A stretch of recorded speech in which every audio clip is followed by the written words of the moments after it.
gusa reka mubwire Meri. Urimo kunyumva neza? Babe, uri kunyita Meri? Mumagaye mu izina? Kugeza mumagara mu izina? What happened? Tell me. Ntiwongere kunyita babe. Seriously? Yeah. Well, you're my babe. You know. I'm not. Why? What happened? What changed? Mfite amakuru neza ameze gutya yuko aka kanya ashobora kuba utari uwanjye njyenyine. What? Ibyo bikuye he? Barabimbwiye. Again, barakubwiye. Kandi urabizi ko nandi uvugira ubusa mu ishyamba. Kuki ngo mabwire pe? Okay. Reka mubwire ko naciye ku ruhande. Ntabwo ni baby wawe nanubwo nshobora kuzabaho. Seriously? Yego. No. Yego ubimenye gutyo. Nekeze kuri kwivugira. Ari ikindi kintu nakubwira. Cyo nakubishye. Ntabwo nkunda abakobwa b'ibikara. Seriously? Ntabwo nkunda abakobwa b'ibikara. No, you're joking. Okay. Baby, ndabizi uri gukina nkunda.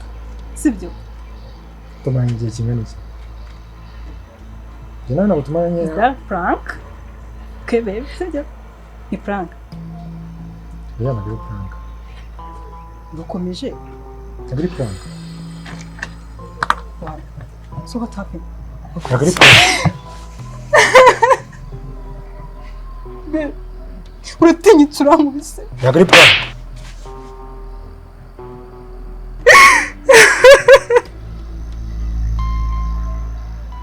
Ngiye ntabwo ngushaka mu buzima bwanjye. Wikomeza kumbangamira, umpamagara mu gitondo. What and what ntabwo ngiye ngushaka mu buzima bwanjye. Urimo kunyumva neza? Ushaka uramubise. Ushaka urire wuzuze iki? Uramubise. Ndakubwiye ngo ubimenye guhera uyu munsi. Guhera uyu munota nimero yanjye uyisibe. Oh my God. Noneho niba udashaka kuzakuritwa ubuzima bwawe bwose. Uramba ikiganza cyawe uramubita pe. Okay. Wumva ukuntu bimeze? Urumva wabasha kubana nanjye kugeza dupfuye nk'uko tujye tubivuga? Umva wibasha? Umva wabishobora? But I promised you ko tuzabana mu bintu byiza. Okay. Washobora yuko kubana nanjye nkuhondagura muri gitondo. Wabishobora? Ariko ntabwo ari bwo buzima twahisemo. Ngiye nibwo buzima numva naguhitisha. Ntabwo ari wowe uri kumbwira no magambo. Please. Okay. Nikanizere basi kuri kubeshya. Ngiye ndashaka yuko ndakwinginze babarira unyange. No. Babarira unyange ko ntabwo nshaka gukundana n'indaya. Ndabizi ndagukunda. Neza. Ntabwo nshaka gukundana n'indaya, sibyo? Umukobwa buri gihe wara bambwira yuko agenda aryamana n'abahungu bose. No. Barambeshya. Umusambanye. No way. Babarira. Uri umusambanyi nta kuntu umuntu yaza kumbwira kubeshyira nkandise. Mumva iki? Ndabona Chris agiye kuzansaza. Ugiye kuzansaza. Inshuro zose nguhamagaye. Kanongeye ngerageze rimwe none natayifata. Sinjegera y'umuhungu. Tibe n'ubu yanze kwifata. Chris wabwa gufasha nawe nakuniga.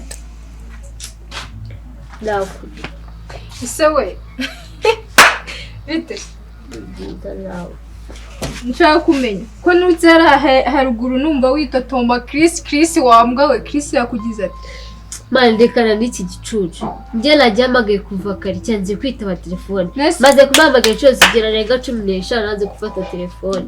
Chris muri gufiki cyanze gufata telefone nese cyose mufitanye. Uyu ari uko mushaka ariko yanze gufata telefone inshuro zose muhamagaye. Ese karumvije baga ngo agiye kugusaza kuva ryari umukunda wo? Cyajye ubyihorera. Usigaye ukunda Chris se? wabyibye abanyarwandakazi. ariko bana ndeba neza umbwira Chris kuva ryari umukunda Nzaramupfiraho. komeruka dupanga ko ari ukumurya amafaranga nta nubwo uzayarya bitewe n'uriya mukobwa bataranatandukana we nta n'icicumi uzajya wasanga ari kumwe na ryaha barajya Emeline se none urumva hari igihe cyatuma ndagufata aparika Emeline no kumurya amafaranga gusa ntabwo ari uko ndabona. hanyuma se wowe So ntabwo ubyumva uri kumbaza ibyo uzi. wowe simushaka mu buzima bwanjye. Please. Ushaka mu buzima bwawe? Living my life. Ntabwo ushaka mu buzima bwawe? Yeah. Serious? Yeah. After all of this, njyewe nawe. After all what? After all? Ibiki. Jye ntabwo ushaka mu buzima bwanjye. Imyaka yose tumaranye, ibi byose byari You ikinyoma. bitch! Serious? Nakubwiye na wanga kunyumva. I'm a bitch. Yes. I'm a bitch. Kandi nongeraho ngo yanjye nongera nkagucapa urushyi. Uri bitch y'abandi. No. Ntabwo ari ko kuri. You know I love you. Babe, I love you. Get out from my eyes. Babe, I love right you. now. Please. Ndakwinginze. Niba nta waduteranije. Shana kubwiye ngo umwana yawe nta kintu yambwira. Please. Wamugira. Babe, please.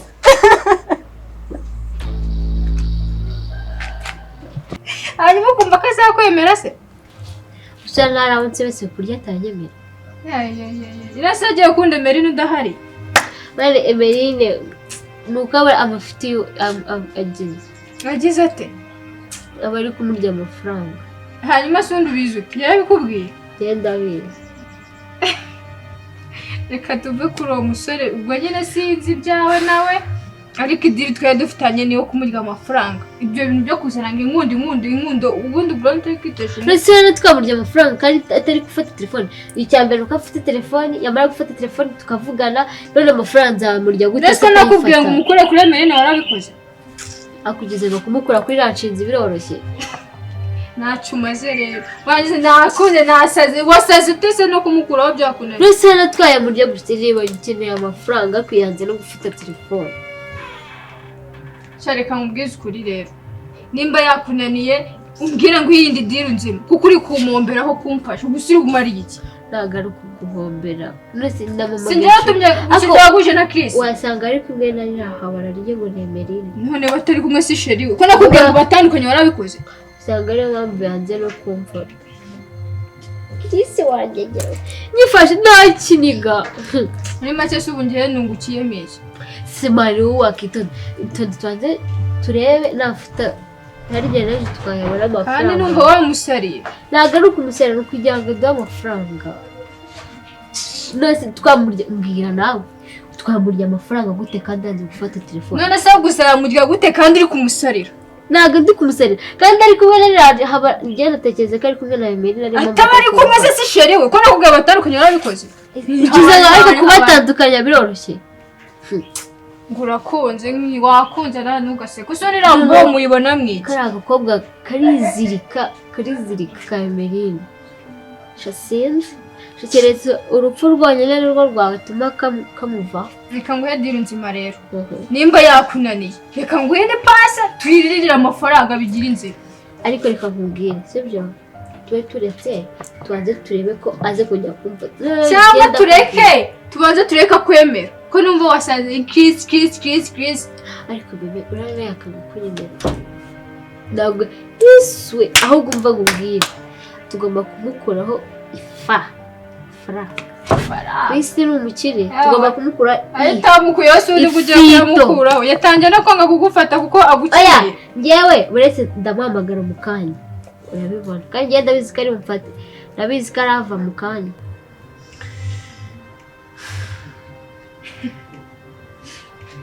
ariko uri guseka iki mu bintu bibabaje uri guseka umva rero mubwize n'ukuri kuzuye sibyo nta na rimwe uzagera igihe cy'icumi mu gihe uriya musore agikundana n'uriya mukobwa.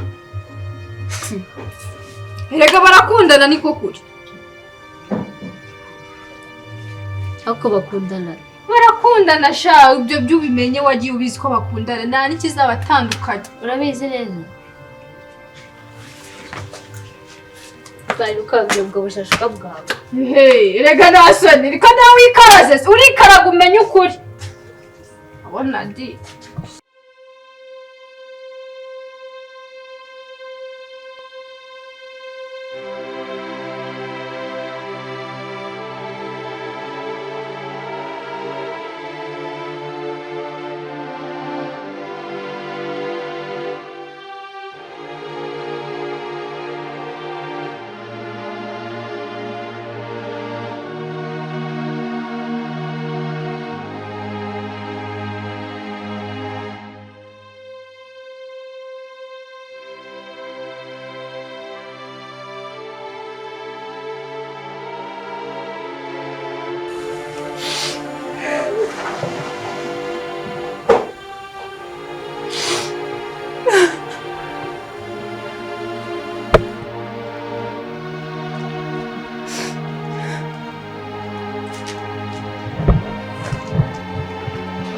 Bestie bimeze bite? Bestie bimeze bite? Bimeze bite? Nese wabaye? Mbwira wabaye. Shaka kuba ndi njyenyine mbabarira.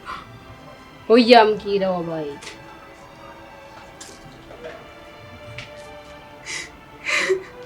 Basi mbwira wabaye ndebe mbwira. Sibyo mbwira. Oya mbwira nari mbwira wabaye iki? Sibyo mbwira. Mani baze ko ari ubwa mbere mubonye uri kurira wala babarira basi mbwira. Sibyo mbwira.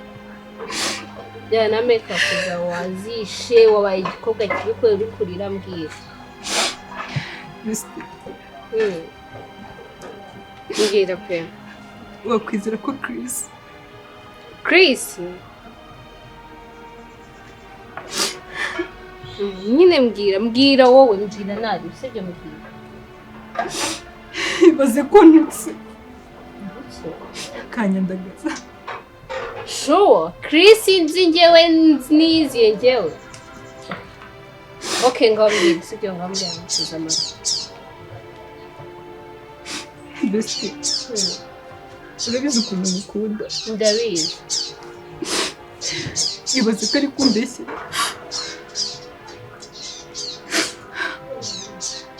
Yangane nyine oyo naga ari Chris. Sibyo nizere ko ari undi mu Chris usigaye ukundana nawe atari uwonze. Chris uzi. Ndumva gusa. Oya ihangane. Best ihangane ntabwo nuse Chris se twamenyana mu buzima. Ambwira amagambo arankomerekeje. Hangane. Byagenze gute se wowe mbwira nyine ntabwo ndi kumva ikintu ushaka kumbwira. Ntabwo nteranyije mu by'ukuri. Maze ko yifasha akagita indaya. Chris nzima abanza umbwire sibyo ntabwo ndi gusobanukirwa ukuntu we banza umbwire sibyo. Anyita indaya. Oya mu bagabo. Uzi umwanya wose mara umunini karomba namuhaye. None uzi ko nta n'undi muhungu. Best ihangane sibyo. Ihangane Chris ndabizi muraza kwiyunga wenda yarakaye cyangwa se iki. Nese hari ikintu kibi wigeze umukorera? Uko byagenda kose. Bitewe n'amagambo yambwiye ukuntu yansibeje. Ambise n'urushyi. Ibaze umwana. Oya ihangane ndabizi muraza gusha. Nose basi hari ikintu kibi wamukoreye? Nta na kimwe. Ntabwo nzi umuntu wamuneranyije. Ngaya uzi ukuntu umukunda. Ihangane basi ndabizi bizashira Chris azaba uwawe ni n'uwawe mani wenda ashaka kuba yarakaye byaka kanya ariko bizashira. Ubwo nifuza ko yasubiye mu buzima bwawe. Yanze. Oya se nawe wibuko sibyo. wibuko ndabizi n'uwawe igihe cyose wahereye umudwana n'agaka kanya byahita birangira uribuka ukuntu mwakundanye se basi ntabwo byakunda oya ndabizi bizabira oya ibi byose ni iby'akanya gatoya ushobora kubabara bya oya Chris ndabizi nawe aragukunda kandi nawe uramukunda rero wicika intege sibyo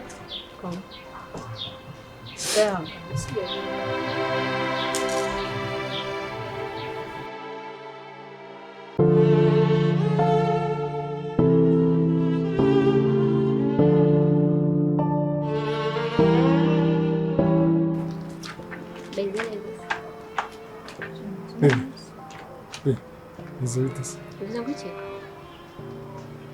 Yanganye ntabwo nigize mufata, ntabwo nigize mbona phone. Ngo iki? Inshuro zose 600 naguhamagaye wowe gufata telefone wowe. Uko bena bakwe ko umukombe. Asubura gutinyuka no kunyita be. Siko nta sero ufite. Be.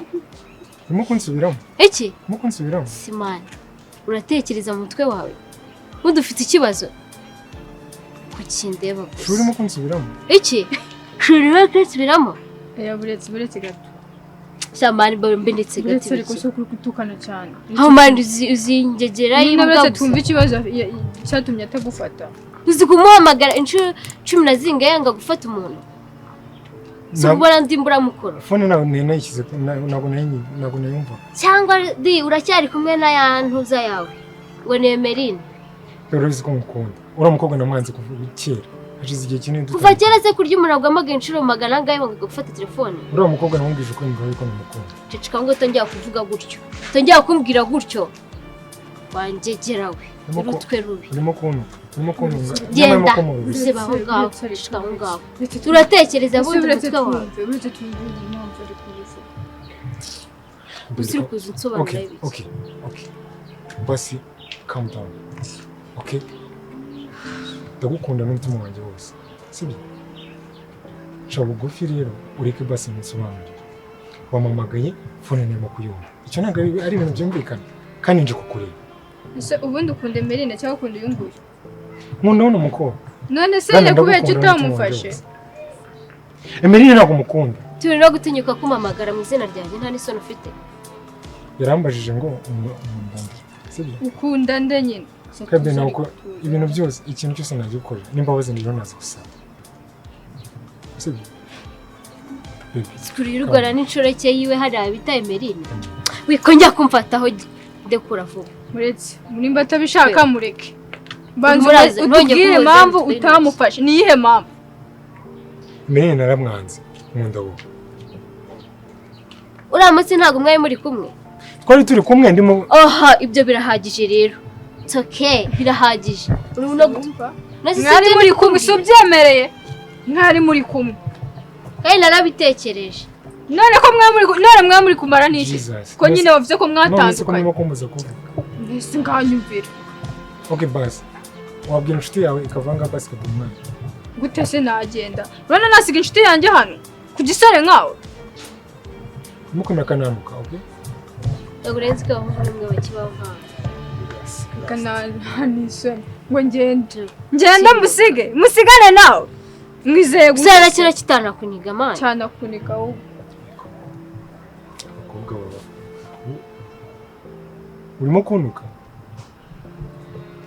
Urumva nagufata icyakuma nkagufata nkaguhekenya.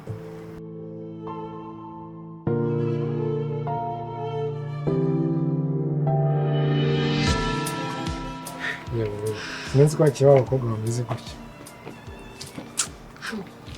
Kuri bino kribit. Insa. Niko se narabasuza bimeze bite? Neza wanze best wanjye kwera utubici twa make ya koko. Nguduki? Utubici turaho mani duciriritse mwebwe mu bamushaka no dufaranga twa make. Ubwo nta soni ufite.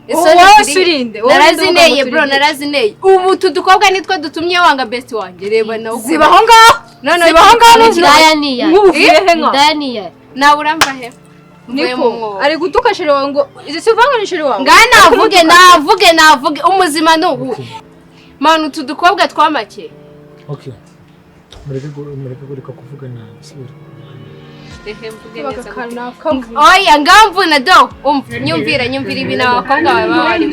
Mwumve ngo aba n'abantu. kugira ngo by'amafaranga Wabumvishe? mbwira nawe twamurya amafaranga gute kandi ari gufata telefone None se gusara mugira gute kandi uri kumusarira? Sha mama musigare mu mateko yanyu ibyo nta nubwo bindewe. Ndagutayemo gusa. nuko nkomeza ushaka amafaranga nanafite nyiruka ku mafaranga nanafite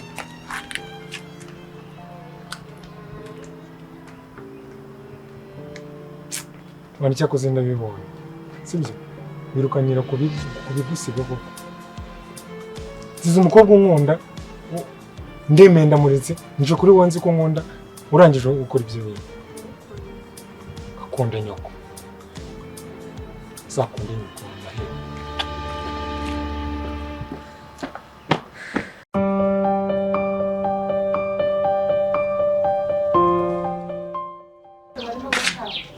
bose uramureke wanjye sheri basi ntega amatwi ndakwinginze stop it sheri wawe ninde ndabizi amakosa nakoze mbabarira nkangutse ndakwinginze uranatinyuka ungarutse imbere nyuma y'ibitutsi byose wanditse Chris ndakwinginze uratekereza ntabwo natekerezaga kare ko ndakwinginze sheri ubu nibwo ubwonko bugarutse wawe mbabarira kubw'amagambo mabi yose nakubwiye n'umutima wanjye wose nciye bugufi ndakwinginze uratera impuhwe ndetse n'umutima wanjye wose nciye bugufi sheri niyo mpamvu nciye ahantu ngo uratono turabona koza basi kugira ngo bibe ikimenyetso cy'uko naciye bugufi mu mutima wawe turaho basi ndakwinginze ndakwinginze sheri ndakwinginze please come back abandi batanga indabo z'inatirere ni parasitike nibyo wahisemo kunzanira sheri basi kuki usuzugura ntabwo ari ugusuzugura nuko arizo naciyeho akaba arizo mbonye uratinyuka sheri ndakwinginze ariko abasore bimbwa mwabaye muti ubuse nawe mwita umugabo ra njyewe ngo mwita umugabo nyabaki umugabo ukubita umugore umugabo utuka umugore nta soni gusa waranyubashye Chris ndashaka kumenya ndiki kuri wowe uru rukundo rwanjye ntabwo ndi urukundo rwawe iyo nza kuba ndi urukundo rwawe ntabwo warambwiye ariya magambo Chris urabizi ko ngukunda kujya kunshinja ngo njyewe ndyama n'abandi bagabo Chris niwe muhungu wa mbere twabonanye nizere kubyuka neza okay sheri kamubwire ikintu cyabiteye ariya magambo ari kugaruka mu mutwe wanjye Chris uri umuhemu basi simfukame upfukamira de wankoze ibibi numureho enough is enough ushaka kongera kumubita wongera uzamura ikiganza cyawe umubita ndabimenyereye sheri mbabarira nakoze amakosa Chris nakoze amakosa ntabwo nakongera kukwizera mu buzima bwanjye basi reka kurira imbere yanjye ngira ngo ngiriye impuhwe wambabariye uwakubwira ko umutima wanjye uri gushenguka uri umugome uri umutindi umwanya wose naguhaye agaciro naguhaye ntigomwa byose Chris kubera wowe byose urifata ubihindura zero mbonamo igikinisho cyawe ese nimba ari wabonye undi mukunzi iyo ubimbwira kare nibyo nengeye kuko utabicishije muri ziriya nzira nta jambo ufite ryo kuvuga muri kano kanya unatinyuka navuga ngaye umuhungu basi ukora ibyishaka byose kumubare basi forgiveness doesn't mean to forget right nizere kuri kunyuma kandi gusaba imbabazi ntabwo bikosora amakosa wakoze ako basi twasubiza inyuma ntabwo ibyo bishoboka nta muntu ugisubiza ibi inyuma sheri ejo twarakundana usibye amakosa nkoze mu gitondo ntabwo ari yo look at you ntufite n'ishingiro ryo kugwa amaso yanjye Jesus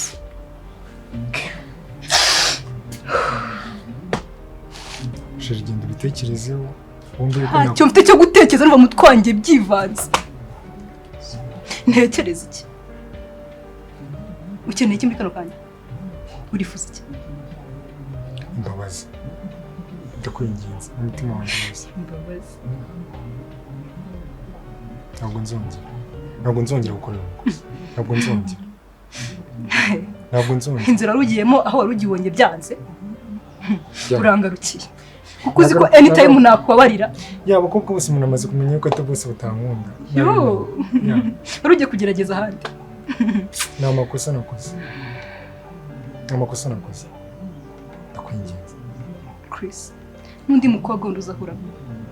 Oya naho ndumukobwa. Ntugatinyuke gukena amarangamutima y'umuntu Chris. Ijambo rimwe ryo nakubwira.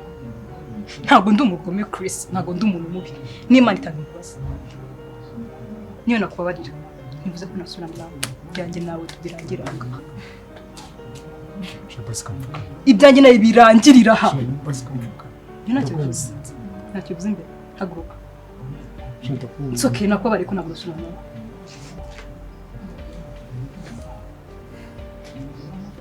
Ibyo nta na kimwe bivuze. Wari uzi n'ikindi? Shira imbabare. Ndakwinginze n'umutima wanjye wose. Fata indabo zawe. Shira imbabare. Ndakubabariye. Gusa ntabwo nasubira nawe. Yanjye birangira.